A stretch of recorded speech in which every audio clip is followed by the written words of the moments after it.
கர்த்தருடைய பரிசுத்த நாமத்திற்கு வசனத்திலிருந்து 11வது வசனத்தை தியானிக்கிறோம். சங்கீதம் 89 7 to 11.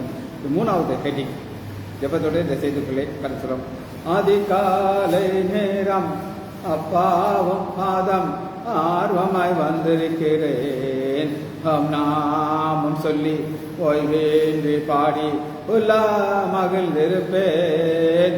கூக்குரல் கேட்பவரே நன்றி நன்றி ஐயா, யான் கூக்குரல் கேட்பவரே நன்றி நன்றி ஐயா, குறைகளை தீர்ப்பவரே நன்றி நன்றி ஐயா, யான் குறைகளை தீர்ப்பவரே நன்றி நன்றி ஐயா, பலனே கான்மலையே நன்றி நன்றி ஐயா, பலனே கான்மலையே நன்றி நன்றி ஐயா, பெரியவரே என் உயிரே நன்றி நன்றி ஐயா, பெரியவரே என் உயிரே நன்றி நன்றி ஐயா. விண்ணப்பம் கேட்பவரே நன்றி நன்றி ஐயா, விண்ணப்பம் செய்பவரே நன்றி நன்றி ஐயா, கண்ணீர் துடைப்பவரே நன்றி நன்றி ஐயா. இயேசுவின் நாமத்தினாலே ஜெபங்கள் பிதாவே, ஆமென். கர்த்தருடைய பரிசுத்த நாமத்திற்கு ஸ்தோத்திரம். லீலா பேசலாம். நம்ம 89வது அதிகாரத்தில் 7 to 11 வசனம் வரை தியானிக்க இருக்கிறோம். முதல்ல நான் திருவுகள் வசனத்தை திரும்ப நான் உங்களுக்கு சொல்லிக் கொடுக்குறேன். இங்க ரெண்டு திருவுகள் வார்த்தைகள் இருக்கு. ஒன்று அவர்கள், அவன். அவர்கள் நீங்க பார்க்கலாம். 16வது வசனம் சங்கீதம் 89. அவர்கள் அவர்கள் யார்? இஸ்ரேல் மக்கள். இஸ்ரேல் மக்கள். அடுத்து பார்க்கறது அவன். அவனை எங்க பார்க்கலாம் சொல்லுங்க. என் கை அவனோடு உறுதியா இருக்கும். அது யார் அப்படின்னு நான் என்று உங்களுக்கு சொல்லிட்டேன். 3வது வருஷம்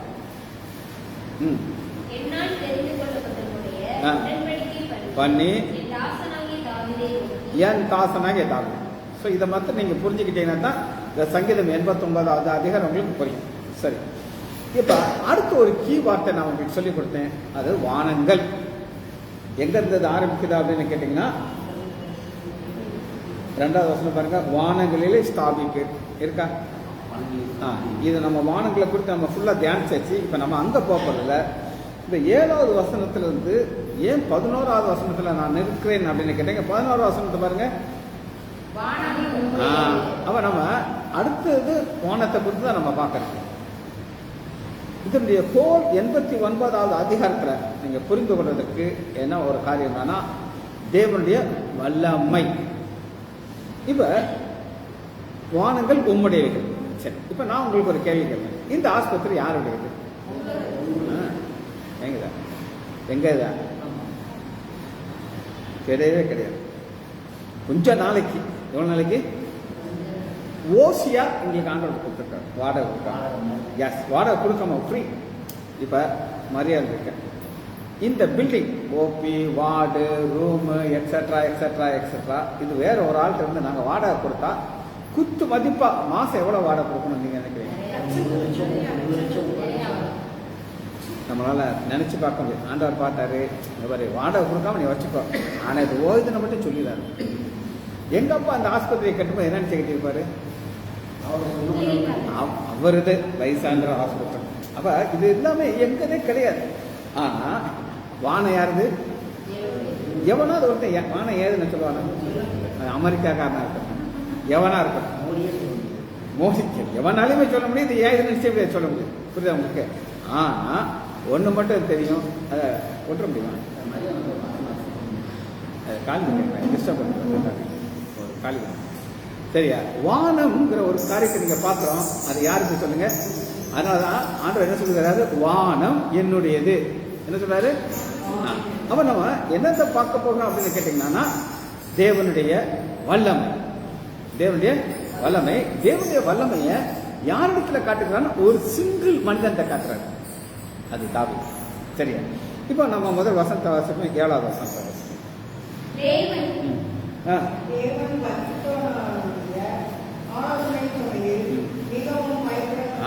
அவ ஃபர்ஸ்ட் நம்ம என்ன பார்க்க இருக்கிறோம்னா, ஒருத்தர் பவர்ஃபுல் மேனா இருந்தானா அவருக்கு என்ன இருக்கணும்? நமக்கு பயம் இருக்கும். இப்ப ஒரு கலெக்டர் இங்க வர்றாரு, உங்களுக்கு எப்படி இருக்கும்? அவர் தனியாக வர மாட்டார். ஒரு பெரிய 10 பேரோட சேர்ந்து கலெக்டர் வந்திருக்காருன்னு சொல்லுவாங்க. ஒரு ஜட்ஜ் வந்திருக்காங்க, ஒரு மினிஸ்டர் வந்திருக்காரு. இவங்களுக்கெல்லாம் நம்ம மேலே என்ன இருக்கும்? பயம். இப்போ ஒரு ரிட்டையர்டான வாத்தியார் வர்றாரு, இது பாம்போல வர்றாரு, உங்களுக்கு பயம் இருக்குமா? ஒரு காலத்தில் நீங்கள் பயந்துருப்பீங்க, இப்போ என்ன இருக்காது.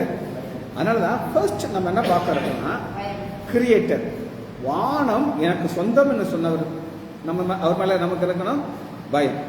அந்த பயம் இருக்கும்போது அடிஷனலாக என்ன இருக்கு அப்படின்னு கேட்டால் பார்க்க போறோம். பயம் பிளஸ் என்ன? சங்கீதம் 76:7.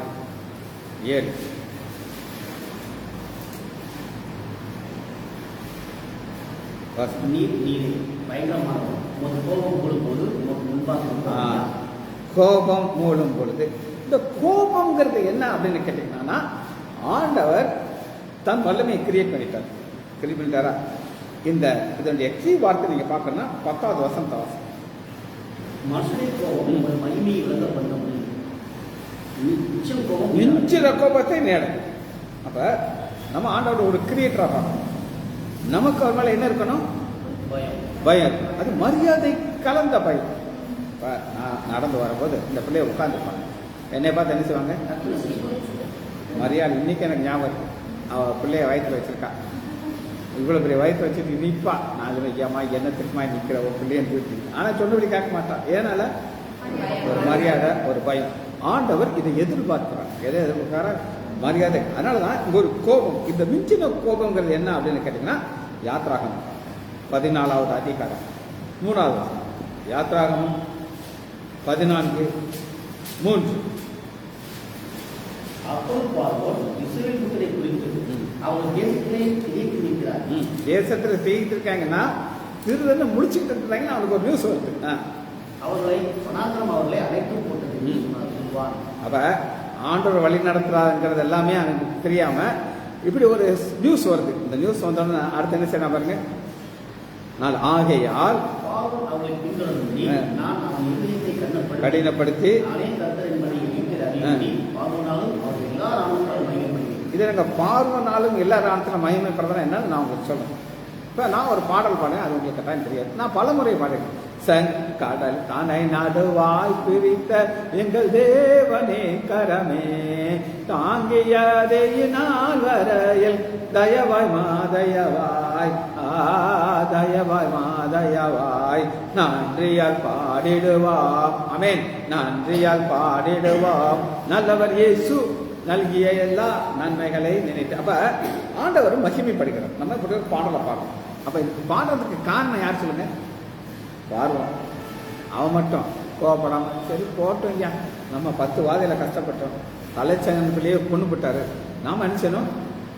வாயை பொத்திட்டு இருக்கணும்னு பாருங்க. 17வது வசனத்தை எகிப்தியர் உங்களை பின் தொடர்ந்து வரும்படி நான் அவர்கள் இருதயத்தை நான் அவர்கள் யாருடைய இருதயம்? பார்வன் இருக்கும்.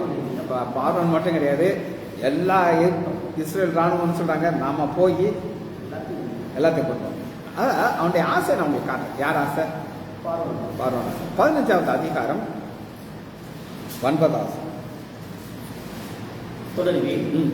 பிடிப்பேன், கொள்ளையடிப்பேன், பங்கிடுவேன், என் ஆசை அவர்களுக்கு திருப்தியாகும், என் பட்டத்தை விடுவேன், என்னை என் கை அவளே. அப்ப அவன் செஞ்ச ஒரே ஒரு தப்பு என்ன தெரியுமா? சொல்லுங்க பாப்பா, என்ன செஞ்ச தப்பு? கோபப்பட்டு. மனுஷனுடைய கோபம். அவன் மட்டும் அந்த கோபப்படாம இருந்தான்னா அவன் பாட்டுக்கு இருந்திருப்பான். ஆனா செங்கடல் தான் பிறந்திருக்கான். புரியுதா? சரி, இதுதான் நம்ம 7வது வசனம் சொல்லிய ஒரு காரியம். இப்ப 17வது சங்கீதம் 76 7வது வசனம். சங்கீதம் 76:7.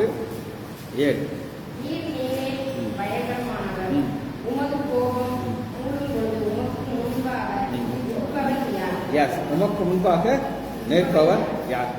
யார் நிற்க முடியும்? யாராலையும். ஏன்னா அது அவருடைய வல்லமை. சரி, இப்போ செகண்ட் செக்ஷன் நம்ம பார்க்க போகிறோம். அது 76வது சரி 89வது அதிகாரம். வாசம். சேனையின் தேவனாகிய கர்த்தாவே, உம்மைப்போல் வல்லமையுள்ளவர் யார்? உம்முடைய 7வது வசனம். தேவன் தான் 7ல தான் நம்ம இருக்கோம். பரிசுத்தவான்களுடைய சபை என்ன பார்க்குறோம்? சபை. இப்போ சபைங்கிறது என்னன்னு சொல்லுங்க பார்ப்போம். நம்ம தான் கரெக்ட், நம்ம தான் சபை. இந்த சபையில் ஆண்டவர் என்ன கொண்டு வர்றாருன்னா ஒரு பயத்தை கொண்டு வர்றாரு. என்ன கொண்டு வர்றார்? வாசிப்போமா? அப்போஸ்தலர் எடுத்துக்கணும். சபையை பார்த்து மக்கள் பயப்படுறாங்க. ஆண்டவரும் சபையும் ஒன்றாக ஒன்று தான். எடுத்துக்கலாமா? அப்போஸ்தலர் 5வது அதிகாரம் 11வது 5:11 அப்போஸ்தலர். சபையான அனைவரும் இவைகளை கேள்விப்பட்ட மற்ற அனைவருக்கும் மிகுந்த அச்சம் உண்டாயிற்று. ஏமா என்ன நடந்துச்சுன்னா நான் உங்களுக்கு சொல்றேன். 2 பேர் சரியா என்ன செய்யறாங்கன்னா, கணவன் மணி 2 பேர், அனனியா சப்பீரா. இவங்க சொத்தை விற்கிறாங்க. மனைவி சொல்லியிருப்பா, நமக்கு 5 பொம்பளை பிள்ளை இருக்குதுங்க. உதாரணம், நீங்க பாட்டு எல்லாத்தையும் கொண்டு போய் பேதத்தை கொடுத்தீங்கன்னா நம்ம பொம்பளை பிள்ளைக்கு யார் பார்க்கலாம்? அதனால நைஸா நம்பர் 2 ஒதுக்கி வச்சுருங்க. நம்ம ஹாஸ்பிட்டல்ல சில நர்ஸ் பிள்ளைங்க என்ன பண்ணியிருக்காங்க அப்படின்னு கேட்டிங்கன்னா, மாப்பிள்ளைகிட்ட போய் எங்களுக்கு சம்பளம் 2000 ரூபா தான் அப்படின்னு சொல்லியிருக்காங்க மலையாளத்தில்.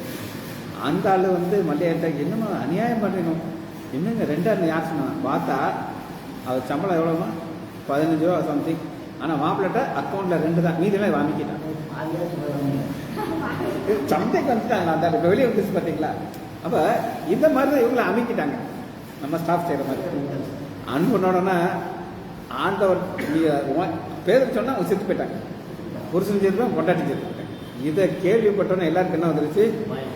மற்ற யாருக்கும் பயம் உண்டாது. இது ஒரு பயம். சரியா? 24வது வருஷம். இந்த செய்தியை ஆசாரியர் தேவாலயத்தை காத்த சேனையின் தலைவரும் பிரதான இது ஆசாரியர் என்னன்னா, சிறைச்சாலையில இவங்களை உள்ளதுக்கு வச்சிருக்காங்க. சிறைச்சாலை உள்ள பூட்டி இருக்குது, ஆனால் எல்லாரும் வெளியே நிற்கிறாங்க. பூட்டு பானைக்கு இருக்குது, எல்லாரும் எங்க நிற்கிறாங்க? இதை கேட்டோடனே எல்லாருக்கும் என்ன வந்துருச்சு? கலக்கம் வந்துருச்சு. சரியா? அது இதெல்லாமே சபையில் வருகிற ஒரு ஆண்டோடைய ஒரு ஸ்பெஷல் வல்லமை. சரி, அடுத்த வசனத்துக்கு வருவோம். 8வது வசனம். சங்கீதம் 89:8. சேனையின் தேவனாகிய கர்த்தாவே, உம்மைப்போல வல்லமையுள்ளவர் கர்த்தர் யார்? உம்முடைய உண்மை உம்மை சூழ்ந்திருக்கிறது. அப்ப ஆண்டவருடைய வல்லமையை நம்ம உணரணும். எதை உணரணும்? இந்த வல்லமை உணர்வுங்கிறது என்ன அப்படின்னு கேட்டீங்கன்னா, பல காரியங்கள் ஆண்டவர் நமக்காக செய்து கொண்டே இருக்கிறார். சரியா? இந்த வல்லமையை நம்ம பார்க்கிறதுக்கு ஒரு காரியத்தை பார்க்க போறோம். யோசுவா 2வது அதிகாரம் 10வது வசனம். யோசுவா 2:10. பக்கம் 270. பழைய ஏற்பாடு 270. 2வது அதிகாரம் 10வது வசனம். ஆண்டோடைய வல்லமை, பவர். இப்ப இவங்க கடந்து வருகிறாங்க. எங்க வர்றாங்க? செங்கடலை கடந்தாச்சு, யோர்தானை கடக்க போறாங்க. எரிகோ நிக்குது. எரிகோக்குள்ள போன உடனே எரிகோல ஒரு வேசி வீட்டுக்குள்ள போயிட்டாங்க. இப்போ மோசே சொல்றாரு, நீங்க போய் வேவு பார்த்துட்டு வாங்க. எப்படின்னா ஸ்பை அனுப்புவாங்க, ராகம். சரியா? அப்ப அந்த ராகாப்புங்கிற வேசி என்ன சொல்றா அப்படின்னு கேட்டீங்கன்னா, வாசிங்க 10:2 புறப்பட்ட போது நீங்கள்லாம் யாரு? இஸ்ரேல் மக்கள். ஆண்டவர் நினைச்சிட்டு அவங்க கொண்டு வர்றாரு. வாசிங்க. கர்த்தர் உங்களுக்கு முன்பாக சூழ்நிலை சமுத்திரத்தை வச்சு பண்ணினதையும் நீங்கள் யோர்தானுக்கு அப்புறத்தில் சங்ககாரம் பண்ணின எமோரியரை 7 ராஜாக்களாகிய சீமோனுக்கும் ஓவுக்கும் செய்ததையும் கேள்விப்பட்டோம். ஏமா இந்த இடம் பாத்தீங்கன்னா எல்லாரும் சேர்றாரு. புரியுதா? இந்த வேசி வீட்டுக்கு யார் வருவான்? வருவான். அவன் வந்துட்டு போக மாட்டான், கதை பேசிட்டு இருப்பான். அதான் அப்ப அவளுக்கு நியூஸ் கேட்குது. இந்த ஓஹோனையும் சீக்கிரம் எப்படி அவர் துரத்தினார் அப்படின்னு கேட்டேன். யுத்தத்தினால செய்யுது, யுத்தம் பண்ணி கிடையாது. புரியுமா? அந்த யோசுவா கடைசியில் 24வது அதிகாரம் வாசிங்க. 24வது அதிகாரம் 12வது வசனத்தை பாருங்க. 22:12 வாசிங்க பார்ப்போம். எமோரியருடைய 2 ராஜாக்களை உங்கள் பட்டயத்தினாலும் உங்கள் வில்லினாலும் நீங்கள் துரத்தவில்லை. நான் உங்களுக்கு முன்பாக குளவிகளை அனுப்பினேன், அவைகள்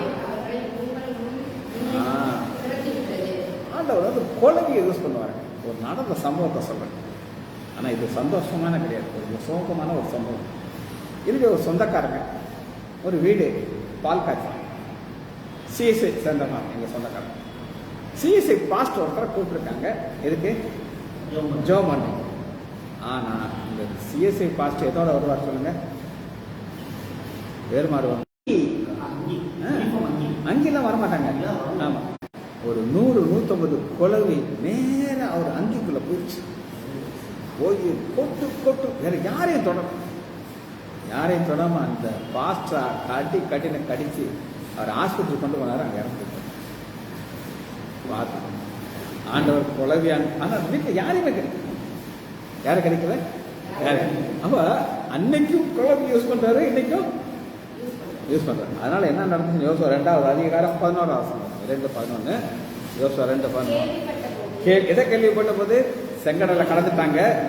2 ராஜாக்களை யுத்தம் பண்றாரு, அது குளவியை வச்சு யுத்தம் பண்றாருன்னு கேள்விப்பட்ட போது கரைந்து போறது நல்லதுமா?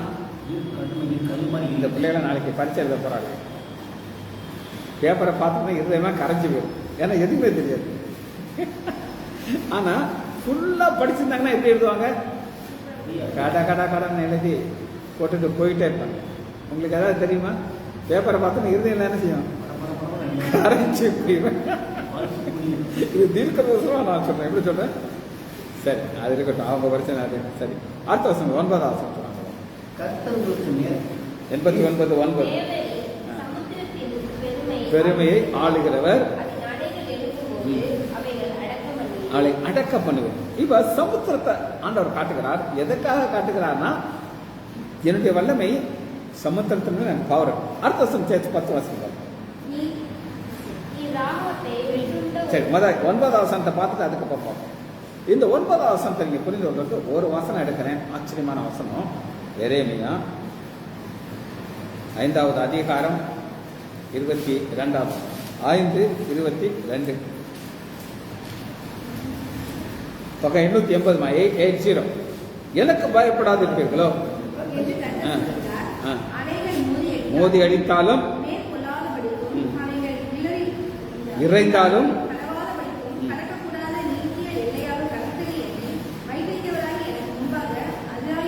சரி, இதை நான் சொல்றது கூட ஒரு சின்ன ஒரு சாட்சி சொல்றேன். சுனாமி வந்துச்சு, சரியா? சுனாமி வந்த அன்னைக்கு அது டிசம்பர்ல வந்துச்சு. அப்போ ஜனவரி 1ஆம் தேதி டாக்டர் அசோகன் அப்போ உயிரோடு வந்தார். அவர் வந்து ரோட்டரியில் ஒரு ஃபங்க்ஷன் நடத்துவார். அது நீங்கள் இந்த பைட்டெல்லாம் ஓட்டுவார், பயங்கர செலிப்ரேஷன் இருக்கும். நான் சுனாமி வந்தனால நம்ம அந்த அளவு செலிப்ரேஷன் இல்லாமல் ஒரு ப்ரேயர் மட்டும் வைப் பண்ணார். அவர் ஒரு முஸ்லீம் ஒருத்தரை செட் பண்ணிட்டார். கிறிஸ்டியனுக்கு எந்த பாஸ்டரை கூப்பிடலான்னு யோசிக்கும் போது ஏன் ஞாபகம் வந்துச்சு? இது என்ன பாஸ்டர் போய் டாக்டர் நம்ம பையன் இருக்காங்கன்னு விட்டுட்டு இதுக்கு என்னைய வந்து பார்க்க வந்தார். நான் அப்படி சொன்னேன். அது எப்போ என்னன்னா டிசம்பர் 31ஆம் தேதி அந்த லாஸ்ட் டேல வரணும். இப்போ நாங்கள் எங்களுக்கு சர்ச்சில் இருக்கோம். அப்போ நான் சொன்னேன், டாக்டர் நான் கோயிலில் நியூ இயர் சர்வீஸில் இருக்கணும், அவர் பாஸ்டர் எங்களை ப்ளஸ் பண்ணுவார் அப்படின்னு சொன்னேன். அவர் ஒரே ஒருத்த கேட்டார், உனக்கு என்ன ஆசீர்வாதம் இல்லை எனக்கு சொல்லு அப்படின்னு. சரிங்க, அப்போ என் மக கல்யாணம் ஆகலை, என்ன ஆசீர்வாதம் இல்லை அப்படின்னு கேட்டேன். நான் உடனே வரேன், இதுக்கு மேலே நம்ம பேச இருக்காது. நான் பைபிளை தூக்கிட்டு போனேன், இந்த வசனத்தை வச்சு நான் விளக்கம் பண்ணேன். அப்போ ஆண்டவர் என்ன செய்வார்னா ஒரு எழுச்சியை வச்சுருக்காரு. இதுக்கு மேலே என்ன செய்யாத வராரு. ஆனால் சுனாமி அன்னைக்கு வர வச்சிட்டாரு. ஏன் வர வச்சார் அப்படின்னு நீங்கள் கேட்டிங்கன்னா, ஒரு ஐலண்ட் இருக்கு, அது எங்கே இருக்குன்னு என்கிட்ட கேட்காது. அது இந்த உலகத்தில் அத்தனை பாவம், எத்தனை பாவம் அங்கே சுனாமி வந்து அத்தனை பேர் எங்கே ஏன்னா பேப்பரில் வந்துட்டாரா. அதே மாதிரி இந்த பீச்சில் நிர்வாணமாக படுத்து கிடப்பாங்க. இனி படுப்பானா? ஏன் அள்ளி கொண்டு போயிடும். அப்போ ஆண்டவர் சொல்றாரு, நான் வச்சிருக்கேன்ப்பா இதை, நீ என்னுடைய வசனத்தை வாசிக்காம எனக்கு முன்பாக பயப்படாத இருக்கிறார்களோ, அலைகள் மோதி இருக்காங்க. அப்ப ஆண்டவர் என்ன செய்யறாருன்னா ஒரு மண்ணை தான் எஜ்ஜா வச்சிருக்காரு. அது எவ்வளவு ஃபோர்ஸ் வந்தாலும் அந்த சில அலைகளுடைய பவர் என்னன்னு கேட்டீங்கன்னா ஒரு கப்பலை கவுத்தி, ஆனால் இங்கே வரும்போது ஆஃப் ஆகி. இதுதான் ஆண்டவர் தன்னுடைய வல்லமையை காட்டுற வசனம். 10வது வசனம் வாசம். ராகாபை வென்றுள்ள ஒருவனைப் போல ம். நொறுக்கினீர். ம். உமது வல்லமையான புயத்தினால் உம்முடைய சத்துருவை சிதறடித்தீர். சரி, யார் இந்த ராகாப் அப்படின்னு நம்ம பார்க்கணும். ராகாப்பை பற்றி நம்ம தெரிஞ்சால் தான் ஆண்டுடைய வல்லமை நமக்கு புரியும். ராகாப்பை பார்க்கணும்னா எடுத்துக்கொள்வோமா? ஏசாயா 51. ஏசாயா 51 9. எழுந்து எழுந்து மெல்கொள் கர்த்தரின் தீமை முந்தின நாட்களிலும் பூர்வ தலைமுறைகளிலும் எழுப்பினபடி எழுந்து எலும்பு ராகாபை துணித்து அதே ராகாப்பா வேற ராகாப்பா? சேம் ராகாப். ராகாபை துணித்து வருத்தத்தை வரைப்பதும் நீரலும் இப்ப ராகாப் வது சர்ப்பம், அது ஒரு பெரிய பாம்பு. அது யாருன்னு பார்ப்போமா? ஆன்சர் பார்ப்போம். எசேக்கியேல் 29:3. எசேக்கியேல் 29:3 தான் அந்த பாம்பு. யார்? 29:3. கர்த்தராகிய ஆண்டவர் சொல்கிறார், உலகின் அரசனாகிய பார்வோனை நீ உன் நடுகளின் நடுவிலே படுத்துக்கொண்டு, ம். நான் நதி என்னுடையது, ம். நான் அதை எனக்காக உண்டு பண்ணினேன் என்று சொல்லுகிற பெரிய முதலையே. இதோ நான் உனக்கு புரியுதா? அது யார்? அது பார்வோன். யாரு? வந்து உன் வாயிலே கொக்கிகளை மாட்டி, ம். உன் நதிகளில் மீன்களை உன் செதிலில் ஒட்டிக்கொள்ளும்படி செய்து, ம்.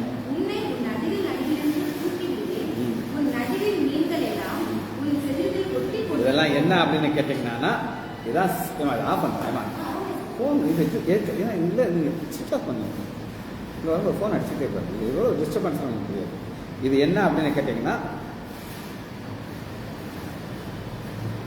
திரும்ப யாத்ராகமம் 14வது அதிகாரம்.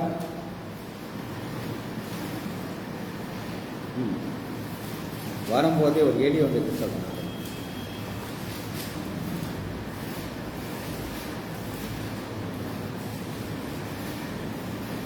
நூற்றி 36வது அதிகாரம் 15. சங்கீதம் 136:15. இதுதான் பார்வன் தான். பார்வோனையும் அவன் சேனைகளையும் சிவந்த சமுத்திரத்தில் கவிழ்த்து போட்டான். சிவந்த சமுத்திரத்தில் கவுத்தி போட்டார்னா அவன் ஒரு பெரிய முதல்ல. இது ஏன் இது? நான் தான் எல்லாத்துக்கும் என்ன சொன்னேன், ஆனால் ஆண்டு அடிச்சாரு. இதுதான் ஆண்டுடைய வல்லமை. என்ன பேசினாலும் நான் உன்னை உள்ளதை போட்டு கடைசி வருஷம் வாசிக்க போகிறோம். 11 வருஷம் வாசி முடிப்போம். சங்கீதம் 89:11. வானங்கள் உம்முடையது. அப்படிங்களா? இப்போ இந்த 11வது வருஷத்தில் முடிக்கிறதுக்கு காரணம்னா திரும்ப வானத்தில் வரணும். அப்போ இந்த வானங்கிறது என்னன்னா வாசனம். உலகத்தையும் அதில் உள்ள இயற்கையையும் நீ உண்டாக்கி. அவ்வளோதான். வானங்கள் உம்முடைய. இயேசு கிறிஸ்து தன்னுடைய வல்லமை எப்படி சொல்லுகிறார் அப்படின்னு கேட்டீங்கன்னா, மத்திய கடைசி அதிகாரம் வந்து பார்ப்போம். ஒரு கனெக்ஷன் சொல்றாரு. 28வது அதிகாரம் 12. இவர் யார் சொல்லுங்க? இந்த இயேசு யாரு? உயிர்த்தெழுந்த இயேசு. என்னது? மாறித்து உயிர்த்தெழுந்த இயேசு. என்ன சொல்கிறார்? வாசிமா 18. அப்பொழுது இயேசு ஆ. சமீபத்தில் வந்து அவர்களை நோக்கி யார்? அசீஷரில் பார்த்து சொல்லுகிறார். அவர்களை நோக்கி வானத்திலும் பூமியிலும் சகல அதிகாரமும் எனக்கு கொடுக்கப்பட்டிருக்கிறது. வானத்திலும் பூமியிலும் சகல அதிகாரம். இது எதனால் அவர் கொடுத்துருக்காரு சொல்லுங்க பார்ப்போம். வாசிங்க அடுத்து. 20. நான் உங்களுக்கு கை கொள்ளுங்கள், கைக்கொள்ளும்படி அவர்களுக்கு உபதேசம் பண்ணுங்கள். நீ உபதேசம் பண்ணு. அடுத்து இதோ உலகத்தின் முடிவு வருகிறது. சகல நாட்களிலும் நான் உங்களோட கூட இருக்கிறேன் என்றார். சரி, இந்த பவரை பிலிப்பியர்ல இன்னும் நம்ம அழகா பார்ப்போம். எடுத்துக்கோமா, பிலிப்பியர் 2வது அதிகாரம் 10. பிலிப்பியர் 2:10. பக்கம் 271. 271. இயேசுவின் நாமத்தில் ஆ. வரும்போது உலகத்தார் பூமி கீழோனுடைய நம்ம தமிழ்ல இன்னும் அழகா இருக்கும். வானோர். நம்ம எதை பத்தி பேசுறோம்? வானம். வானத்துல யார் இருக்கிறா? ஒரு கூட்டத்தார் இருக்கிறாங்க. வானோர், பூதலத்தோர். பூமி கீழோனுடைய அப்ப 3 உலகத்தை நம்ம பார்க்கணும். பூமியின் கீழான ஒரு இடம் இருக்கு. அங்க சாத்தான் இருக்கான். எல்லாருக்கும் முழங்கால் யாவும் முடங்கும்படி. நீ பிதாவாகிய தேவனுக்கு மகிமையாக இயேசு கிறிஸ்து கர்த்தர் என்று ஒவ்வொரு நாமும் அறிக்கையிடும்படிக்கு Yes. எல்லா நாமத்திற்கும் மேலாக Yes. அவருக்கு தந்தளினார். எல்லா நாமத்திற்கும் மேலான நாமம். இது என்னன்ற ஒரு சின்ன ஒரு காட்சி. ஒரு புக் எக்ஸிபிஷன் நடக்கும். புக் எக்ஸிபிஷன் அதில் ஒருத்தர் வந்து ஒரு பைபிளை தூக்கி மேலாக்க வச்சுருக்காரு. அதை ஒரு நாசியம் பார்த்து அவனுக்கு பிடிக்கல. என்னடா இது மேலே தூக்கி வச்சுருக்கான்ட்டு அந்த எல்லா புத்தகம் தூக்கி இந்த பைபிளை கீழே வச்சுட்டான். ஆனால் ஒருத்தர் சொல்கிறாரா, என்ன அழகா பிரதர் நீங்கள் செஞ்சுருக்கீங்க, நான் கூட மேலே வச்சுருக்காங்களே, ஆனால் இதுதான் எல்லாம் அஸ்திபாரம் அப்படின்னு சொல்லி என்ன செஞ்சிட்டீங்க, காட்டுறதை எங்கே தூக்கி வச்சிங்க? அந்த ரொம்ப சட்டடா கீழே வச்சேன், கீழே அவன் நடுவில் வச்சான். நடுவில் வச்சோடனே ஐயா எத்தனை தான் உலகத்தை புஸ்தகம் தான் சென்டர் ஃபோக்கஸ் இதாயா, அவனுக்கு எது நிஜம் ஓடிய போயிட்டான். இதுதான் உலக மக்களுக்கு பிடிக்காது. ஆனால் யோபு இது என்ன சொல்லுகிறான்னு நம்ம பார்ப்போம். யோபு 38வது அதிகாரம் 4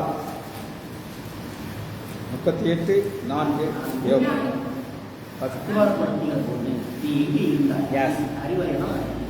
ஆண்டவர் வந்து ஒரு கேள்வி கேட்கிறார். நம்ம இப்ப பார்க்கிறோம் பூமியுடைய அஸ்திபாரம் என்னன்னு யாராவது பாருங்க. இந்த பில்டிங் அஸ்திபாரம் இருக்கா இல்லையா, நீ பார்த்திருக்கியா? ஆமா, இந்த இடத்துல தோண்டும் போது பாரு தம்பி ஒரே குஷி ஆயிட்டாரு. டேய் விருதுநகர்ல எத்தனை கல்தக்சர் இருக்காங்களோ எல்லாரும் கூட்டு வந்தாங்க. எல்லாரும் அதை ஆட்டி ஆட்டி நடிச்சு அவன் சொல்றான், டேய் பூமி அதிர்ச்சி வந்தால் நம்ம பில்டிங் இறங்கவே இறங்காதா, அவ்வளோ ஸ்ட்ராங்காக இருக்கான். தம்பிக்கு ஒரு பெரிய பெரும் தெரியாது. ஆனால் இந்த பூமிக்கு அஸ்திபாரம் என்ன யார் சொல்ல போகிறோம்? இந்த பூமி எப்படி இருக்கு அப்படின்னு சொல்லி நீங்கள் கேட்டீங்கன்னா, யோபு 30 இல்லை ஏசாயா 40:22 ஏசாயா 40:22 இந்த பூமி அஸ்திபாரம் இருக்கா இல்லையான்னு சொல்ல. ஏசாயா 40:22 பூமி உருண்டை. அது எழுத்து பைபிள் உள்ள காலத்துல ஒரு தட்டை நான் நினைச்சேன், பிளாட் நினைச்சாங்க. ஏமா அது உருண்டைன்னு வேணா நம்புவாங்க, நம்ப மாட்டாங்க. ஆனா கலிலியா தான் டெலஸ்கோப் கண்டுபிடிச்சு உருண்டைன்னு கண்டுபிடிச்சார். அவரை கொல்ல பார்த்தாங்க. என்னடா நீ லூசா, நாங்கள்லாம் நீ பாட்டுக்கு என்னால கதை விடுவேன். ஆனா பைபிள் எப்போ எழுதப்பட்டது? 4000 வருஷத்துக்கு. யோபு தான் முதல் எழுதப்பட்ட புத்தகம். ஆதியாகமம் அதுக்கப்புறம் எழுதப்பட்டது. அன்னைக்கே அவர் வெளிப்படுத்தார், ஒரு நினைச்சு சொல்லிட்டார். சரி, அஸ்திபாரத்தை பார்த்துட்டு நம்ம முடிக்க போகிறோம். 1 கொரிந்தியர் 3வது அதிகாரம் 11. 1 கொரிந்தியர் 3:11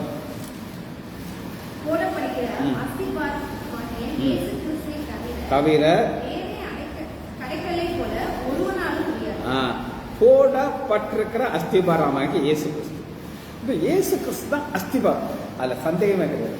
ஆனா அடுத்த வசனம் பாருங்க, அந்த அஸ்திபாரத்தின் மேல்